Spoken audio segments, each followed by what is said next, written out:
connecting with your tarot reading, or are you simply regurgitating meanings that are not relevant to you at all? Here's the thing. Most people who want to learn tarot are going to try to memorize those card meanings. There's books, there's apps, all kinds of tools to help you do that. But tarot is a little more poetry and a little less science. I'm Sarah, founder of the Sisters Enchanted, where we've been helping women to come home to themselves, remember that they were born magic, rediscover their confidence and their passion since 2016. And one of the things that we teach in our programming is tarot, but we won't teach you how to memorize your cards. As a former English teacher, I know that that is not the way forward. And as a lifelong intuitive, I can tell you that you are going to have so much more in terms of connection and depth inquiry and experience with your tarot cards when you throw the meanings out the door and lean into your gut. Think of subjects in school. Astrology, when we're talking metaphysics, is a little bit like science, where there is some room for questioning, and depending what question you ask, you might see the answers in a different way, but there are, in fact, sometimes correct answers. Tarot, though, on the other hand, is more like creative writing.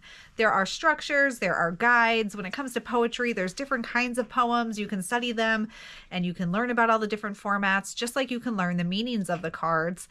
But at the end of the day, your interpretation of the work, what you bring forward, is what is going to make it unique. So I invite you to learn by doing. Lay your cards out in front of you and look at the characters in the cards. Look at the colors of the cards. Look at the imagery, the words on them. What does it mean for you? Can you string those cards together in a sentence? Can you describe them in ways that are meaningful and relevant to you? This is how you develop a real relationship with the tarot. This is where you start to really read and get information that is helpful for you as you stand at the crossroads of your life, wondering, what steps should I take? Which one's going to be the path for me? Create the connection with your cards and don't just memorize them. When it comes to tarot, it's a little more poetry and a little less science, and I will stand on that hill and die on it all day long. So get more intuitive, get in touch with yourself, enjoy your tarot reading experience, become a reader of your own energy, your own mind using tarot, and worry a little bit less about memorizing. I promise you, you're going to enjoy your experience that much more.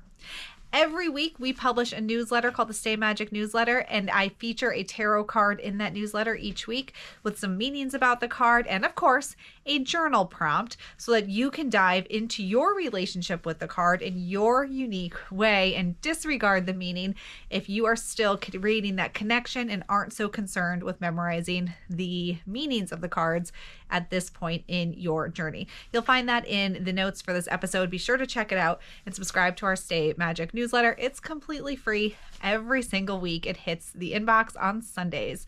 All right, y'all, thanks so much for being here on our YouTube channel. Be sure to subscribe and go back through the different series we have for you. Is that a word? Series. Enjoy everything we have here on YouTube. And until next time, stay magic, Enchanted Sisters.